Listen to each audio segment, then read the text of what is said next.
Hello बच्चों, मैं उम्मीद करता हूँ आज तक स्वस्थ होंगे और मस्त होंगे। आज हम क्लास 12 केमिस्ट्री का एक बहुत ज़्यादा इंपॉर्टेंट टॉपिक पढ़ने जा रहे हैं। ये एमपी बोर्ड 2024 में होने वाले बोर्ड एग्जाम के नज़रिए से बहुत इंपॉर्टेंट क्वेश्चन है जिसका नाम है राउल्ट्स लॉ। तो राउल्ट्स लॉ ये हमारे पहले चैप्टर सोल्यूशन का एक बहुत इंपॉर्टेंट लॉ है। ये लॉ ये कहता है कि अभी मैं इसके आपको स्टेटमेंट पढ़ के बताता हूँ। According to Raoult's law, when a non volatile solute is mixed to a volatile solvent, then the vapor pressure of the solvent in solution decreases. The vapor pressure of solvent in solution is directly proportional to the mole fraction of the solvent in solution. ये सब तो रही अंग्रेजी भाषा की बात। अब समझते हैं कि ये होता क्या है। मान लीजिए कि आप किसी रोड से जा रहे हैं, बहुत ज़्यादा मान लीजिए भीड़ भक्कड़ वाली रोड है, आप वहां से जा रहे हैं। अगर आप वहां पर जाके किसी ए पॉइंट से बी पॉइंट जाने की कोशिश करें किसी बहुत ज्यादा भीड़ वाली जगह पे, मार्केट में, और बहुत ज्यादा भीड़ है वहां पे, तो आपको यहां से यहां तक जाने में ज्यादा टाइम लगेगा एज कम्पेयर टू आप मान लीजिए हाईवे पे चल रहे हैं और इतनी ही डिस्टेंस आपने ए टू बी कवर करी वहां पे। यहां पर आपको ज्यादा टाइम लगेगा बी तक पहुंचने में और यहां से यहां तक पहुंचने में आपको कम टाइम लगेगा। अब इससे समझ में क्या आ रहा है? इससे ये आ रहा है कि मान लीजिए ये आप हैं, आप ये रोड से जा रहे हैं, यहाँ मार्केट है। अब आप जब आएंगे तो आपके सामने से आपको रेजिस्टेंस मिलेगा जो आपको ए पॉइंट से बी पॉइंट तक पहुंचने में दिक्कत करता है। और वहीं पर हाईवे है तो हाईवे में तो पूरा हाईवे खाली रहता है, आप जानते हैं वहां गाड़ी चलती, कोई लोग रहते नहीं है, इतनी भीड़ रहती नहीं है। और जब भीड़ नहीं रहती तो हम ए पॉइंट से बी पॉइंट बहुत आराम से पहुंच सकते हैं। अब यहां पर आपको समझने की बात यह है कि मान लीजिए आपके पास एक बर्तन में 1 लीटर पानी, ये हमने मान लिया कि इस बर्तन में 1 लीटर पानी, क्या है इसमें 1 लीटर पानी। अब हम सब जानते हैं कि पानी का जो बॉइलिंग पॉइंट होता है जिससे वेपर बनता है वो कितना होता है? 100 डिग्री सेंटीग्रेड। कितना होता है? 100 डिग्री सेंटीग्रेड। अगर इस पानी का जो वेपराइजिंग पॉइंट है वो 100 डिग्री सेंटीग्रेड, तो हम सबको पता है कि इस पॉइंट पे वेपर बन जाएगा। पर अब मैं काम करता हूं, इसके अंदर हम वो खाने वाला तेल होता है एडिबल ऑयल जिसे कहते हैं, वो मिला देता हूं। और जब इसके अंदर हम एडिबल ऑयल मिलाएंगे तो हम जानते हैं एडिबल ऑयल जब मिलाएंगे तो क्या होगा? वो पानी के कारण क्या होगा? पानी के ऊपर तैरेगा। क्यों? डेंसिटी, विस्कोसिटी और सरफेस टेंशन हम जानते हैं पानी का। इस कारण से क्या होगा? पानी के ऊपर फ्लोट करेगा वो। अब हमको तो ये पता है कि जो पानी है वो 100 डिग्री सेंटीग्रेड पे पानी बनना, मतलब भाप बन जाना चाहिए। पर जब हमने इसके अंदर ऑयल मिलाया तो वो जो ऑयल की बूंदे हैं वो इसके सरफेस पे कैसा रहेंगी? तैर रही होंगी। मान लीजिए ये वही ऑयल की बूंदे हैं जो इसके सरफेस पे तैर रही हैं, ठीक है। आप मान लीजिए ये किसके पार्टिकल है? वाटर के पार्टिकल है।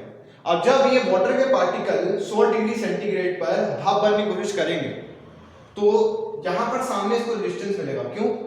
ऑयल का जो वेपराइजिंग पॉइंट होता है वो पानी के वेपराइजिंग पॉइंट से ज्यादा होता है। जैसे हम जानते हैं सरसों का तेल होता है या एडिबल ऑयल भी होता है, उसको हम ज्यादा देर तक गैस पे चढ़ा दें तो वो भाप के फॉर्म में कन्वर्ट हो जाता है।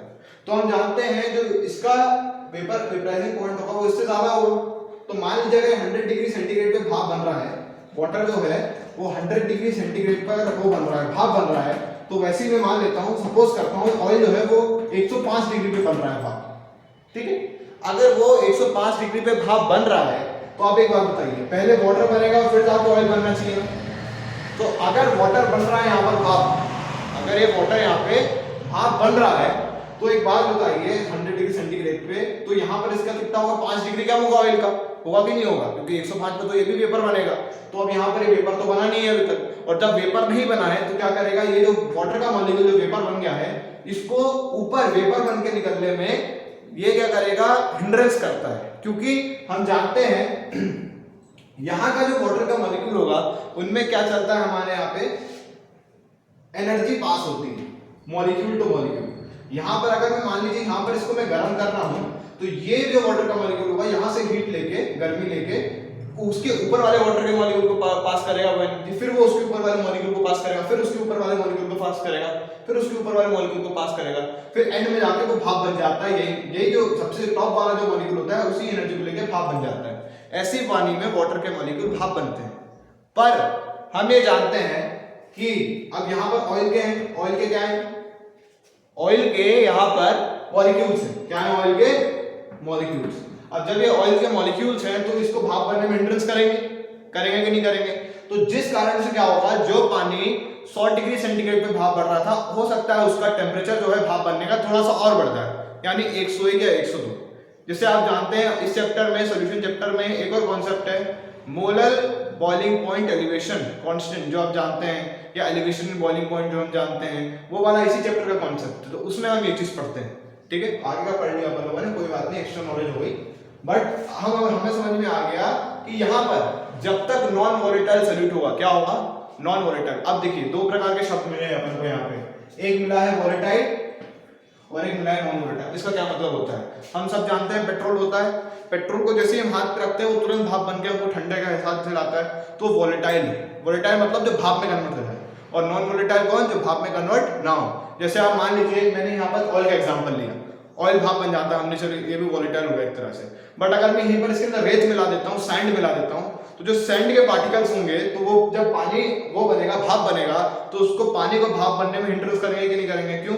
सैंड के पार्टिकल्स को हम तो ऑलरेडी देख सकते हैं, तो सैंड के पार्टिकल बहुत बड़े बड़े होते हैं, तो इस पानी के जो पानी का मॉलिक्यूल है, इसके एनर्जी ट्रांसफर में हिंड्रेंस करेगा, जिस कारण से वेपर क्या होगा, ये वेपर नहीं बन पाएगा। अब इसमें एक और शब्द आया है वेपर प्रेशर। अब वो क्या होता है, अब मान लीजिए मैं इसी पानी को गर्म कर रहा हूं, और मान लीजिए यहाँ पर ये कुछ भी नहीं है, ये कोई मॉलिक्यूल नहीं है, और यहाँ पर ये पानी सादा गर्म हो रहा है, तो इस पानी को काम करता हूं मैं बंद कंटेनर में गर्म करता हूं। तो जब इस पानी को मैं बंद कंटेनर पे गर्म करूंगा, और जो उसके वेपर दिख रहा है आपको, जो वेपर बन रही है इस पानी पे 100 डिग्री सेंटीग्रेड पे पहुंचने के बाद, तो ये वेपर इस कंटेनर की वॉल्स पे जो प्रेशर लगाती है उसी को हम वेपर प्रेशर कहते हैं। क्या बोलते हैं? Vapour pressure. तो इतना आ गया होगा आप सभी को समझ में, हम आगे बढ़ते हैं।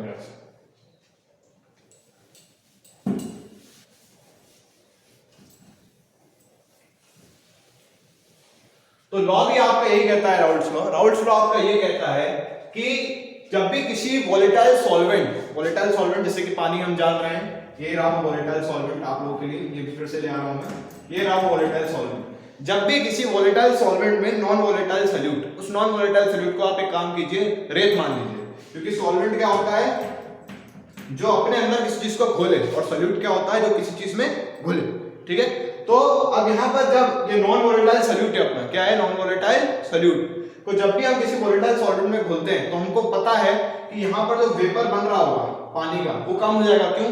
क्योंकि ये जो मॉलिक्यूल होंगे, वाटर के मॉलिक्यूल के जो पाथ में वेपर बनने में हिंड्रेंस कौन डालेगा, ये नॉन वोलेटाइल सॉल्यूट हिंड्रेंस डालेंगे, और जब ये लोग हिंड्रेंस डालेंगे तो वेपर प्रेशर क्या हो जाएगा, कम हो जाएगा।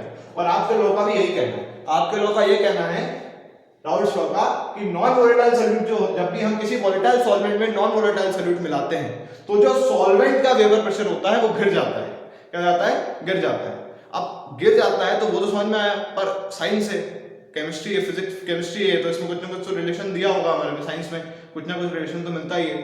अब यहाँ पर रिलेशन क्या दिया है इन्होंने, बाद में रिलेशन दिया, the vapour pressure of solvent in solution is directly proportional to the mole fraction of solvent. मतलब आप मानिए आप A to B जा रहे हैं, कहां जा रहे हैं, A to B। अब A to B जाने के लिए आपके पास 1000 लोग हैं जो A से B की तरफ जा रहे हैं। किसकी तरफ जा रहे हैं? A से B की तरफ। कितने लोग हैं? 1000 पीपल हैं जो A से B की तरफ अग्रसर हो रहे हैं, A to B पॉइंट जाना चाह रहे हैं। पर वहीं से आपके विपरीत में 200 लोग ऐसे आ रहे हैं, 200 लोग ऐसे आ रहे हैं जो B to A जाना चाह रहे हैं। किस साइड? B पॉइंट से A पॉइंट की तरफ। तो आप देखिए 1000 बड़ा होता है कि 200? कॉमन सेंस से 1000 बड़ा है, तो 1000 बड़ा है, ज्यादा लोग हैं, तो A to B जाने में आपको आसानी पड़ेगी, क्यों? ज्यादा लोग के साथ जा रहे हैं। अब मान लीजिए कि आप ही हैं, अब आप इन 200 लोगों के ग्रुप में, किसमें है? 200 लोगों के ग्रुप में आपको B to A जाना है, तो उस साइड से 1000 लोगों की एकदम वो आएगी भीड़, तो आपको 200 लोगों को यहाँ B to A जाने में दिक्कत होगी। अब वैसे ही समझना, यहाँ पर सॉल्यूट की जो पार्टिकल है, अगर वो ज्यादा होते हैं तो जो सॉल्वेंट का वेपर प्रेशर होगा, जो वेपर बनने की क्षमता होगी वो कम हो जाएगी, क्यों? ज्यादा सॉल्वेंट वेपर बन नहीं पाएगा। पर वहीं पर मान लो ये सॉल्यूट जो है वो कम हो गए, क्या होगा? सॉल्यूट कम हो गए, और जो ये सॉल्वेंट है वो ज्यादा हो गए, ठीक है। अगर ये सॉल्वेंट ज्यादा हो गए, मतलब सॉल्वेंट ज्यादा, सॉल्यूट कम, नॉन वोलेटाइल सॉल्यूट कम, तो वेपर प्रेशर क्या हो जाएगा? बढ़ जाएगा। तो इन्होंने ये बोला, यहाँ पे इनका रिलेशन का ये कहने का मतलब है, यहाँ पर ये वेपर प्रेशर जो है मैं इसको PA से नोट कर रहा हूँ। किससे नोट कर रहा हूँ? PA से। ये किसका वेपर प्रेशर है? Vapour pressure of solvent in solution. इसको मैंने क्या बोला यहाँ पे? PA बोला। क्या बोला? PA। ये जो होता है वो मोल fraction of solvent in solution, यानी मैंने बोल दिया इसको X बी, क्या बोल दिया मैंने, एक्स बी। एक्स से आप जो भी ले सकते हैं, आप जो मानना चाहें, पर जनरली हम इसे एक्स बी लेते हैं, ठीक है। तो किसके सॉल्वेंट के, किसके वेपर, किसके मोल फ्रैक्शन के डायरेक्टली प्रोपोर्शनल होगा, सॉल्वेंट के मोल फ्रैक्शन के। कोई प्रॉब्लम आपको यहाँ तक, मुझे लगता है नहीं होगी, और अगर आपको समझ में ना आए तो आप कमेंट में क्वेश्चन डाल सकते हैं, हम उसका आंसर दे देंगे, ठीक है। आगे बढ़ते हैं।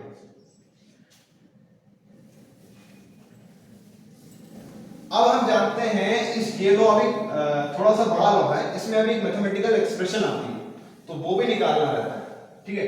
अब वो मैथमेटिकल एक्सप्रेशन निकालते हैं। अभी हमने ये पढ़ा according to Raoult's law, Raoult's law के हिसाब से अभी तक हमने ये पढ़ा,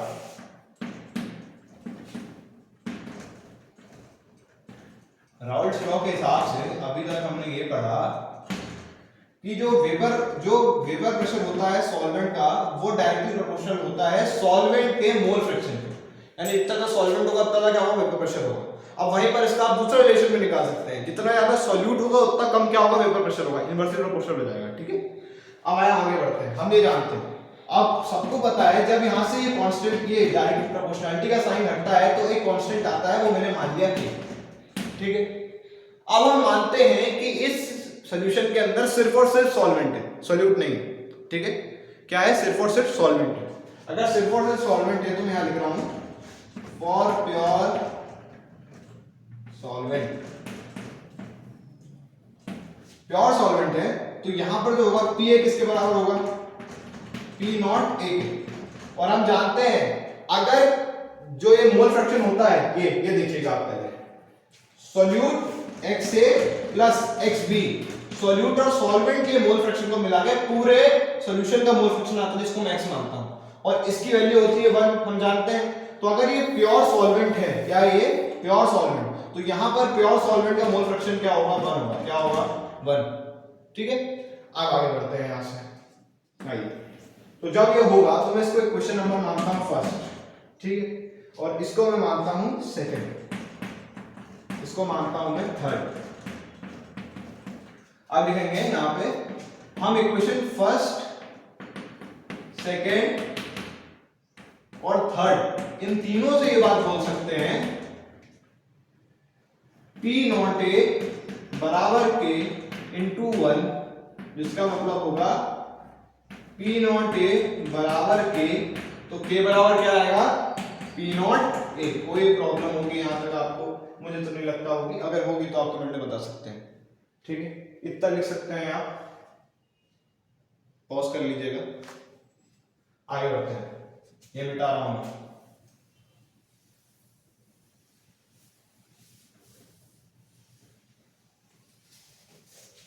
वहां पर थर्ड मानी थी, इसको मैं फोर्थ मान लेता हूं, क्या मानता हूं, फोर्थ, ठीक। अब आगे बढ़ते हैं, हम जानते हैं फ्रॉम इक्वेशन फर्स्ट, अब फर्स्ट को बुलाइए पहले आप, तो पी ए बराबर के इंटू एक्स बी, कोई प्रॉब्लम, तो हम लिख सकते हैं फ्रॉम फोर्थ, चौथे इक्वेशन से पी ए बराबर P not A into X B, ठीक है। इसको मैं क्वेश्चन मानता हूं फिफ्थ। अब यहां से जब हम आगे बढ़ेंगे तो यहां से आगे बढ़ने के समय हमें, अब यहां पर मोल फ्रैक्शन का थोड़ा कॉन्सेप्ट यूज होता है, ठीक है। हम मोल फ्रैक्शन जानते हैं कि किसी भी सॉल्यूशन में को बनाने के लिए सॉल्यूट और सॉल्वेंट दोनों की जरूरत पड़ती है, ठीक है। तो मोल फ्रैक्शन, अगर मान लीजिए हम सॉल्यूट का मोल फ्रैक्शन निकाल रहे हैं तो उसका फॉर्मूला यह होता है सॉल्यूट के टोटल नंबर ऑफ मोल्स, जितना सॉल्यूट है उसका नंबर ऑफ मोल्स अपॉन जो पूरे सॉल्यूशन का नंबर ऑफ मोल है वो। जैसे मान लीजिए मुझे NaCl में, NaCl या हम H2O मानते हैं, आप मान लीजिए हम सॉल्यूशन बना रहे हैं, NaCl है और H2O है, मतलब एक्वा सॉल्यूशन ऑफ NaCl हम बना रहे हैं। जब इन दोनों का हम एक्वा सॉल्यूशन बनाएंगे तो उसमें NaCl लेंगे, जो सॉल्यूट होगा, और सॉल्वेंट कौन है, H2O। तो यहाँ पर जितना हमने H2O का मोल लिया है, मान लीजिए हमने 4 मोल लिया है, और यहाँ मैंने इसका मोल लिया है कितना, 2 मोल है, किसका, NaCl का, तो यहाँ पर इसका मोल फ्रैक्शन क्या आएगा, 1/2 आएगा, ये कहने का मतलब होता है, ठीक है। अब किसी भी सॉल्यूशन का मोल फ्रैक्शन दो चीजों से मिलकर बनता है, एक सॉल्यूट का मोल फ्रैक्शन प्लस दूसरा सॉल्वेंट का मोल फ्रैक्शन। तो लिखते हैं वी नो दैट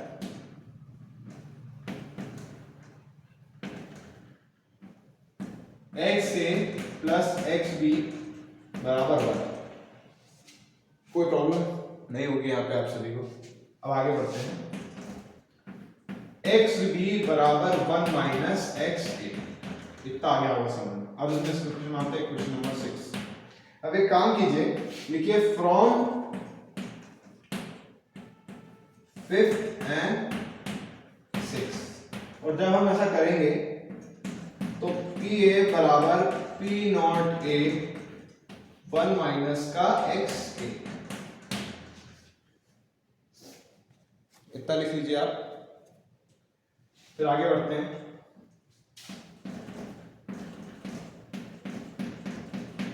अब पी नॉट ए को मैं 1 से मल्टीप्लाई कराता हूं तो होता है वो पी नॉट ए, तो इस पी नॉट ए को एक्स से मल्टीप्लाई कराऊंगा तो होता है P not A into X ए।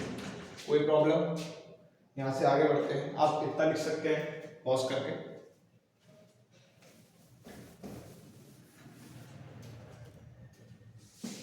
आगे बढ़ते हैं, यहाँ पे लिखते हैं। अब एक काम करता हूँ, ट्रांसफर करता हूँ, इसको उठा के यहाँ ले आता हूँ, इसको उठा के उधर भेज देता हूँ।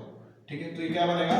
P not A minus X, P not A X A बराबर P not A minus P A upon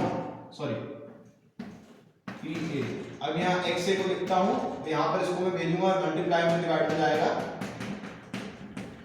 ये एक और नया रिलेशन निकल के आ गया। अब ये क्या कहना चाह रहा है रिलेशन? इसको बोलते हैं relative lowering of vapour pressure. इसके कहने का ये मतलब है कि जितना ज्यादा हम यहाँ रिलेशन देख सकते हैं, जितना ज्यादा यहाँ पर जो हमारा मोल फ्रैक्शन होगा, किसका? सॉल्यूट का। एक्स ए किसका है? मोल फ्रैक्शन सॉल्यूट का है। यहाँ पे ये सॉल्वेंट का था, ये सॉल्यूट का है। तो कहने का मतलब है जो मोल फ्रैक्शन होगा सॉल्यूट का, किसके तरह आएगा? पहले जो अपना चेंज इन वेपर प्रेशर होगा अपॉन इनिशियल वेपर प्रेशर। ठीक है, तो यहाँ पे कहने का ये मतलब है जितना जो हमारे सॉल्यूट का मोल फ्रैक्शन होगा किसके बराबर होगा? Relative lowering of vapour pressure of what? Of solution. ठीक है, मैं मानता हूँ कि आप सबको यहाँ पे समझ में आ गया होगा। और ये रहा हमारा राउल्ट्स लॉ, आप इसको देख सकते हैं और ये एग्जाम के पॉइंट ऑफ व्यू से बहुत इंपॉर्टेंट क्वेश्चन है। और चाहे तो इसको आप नोट डाउन कर लीजिए। और धन्यवाद।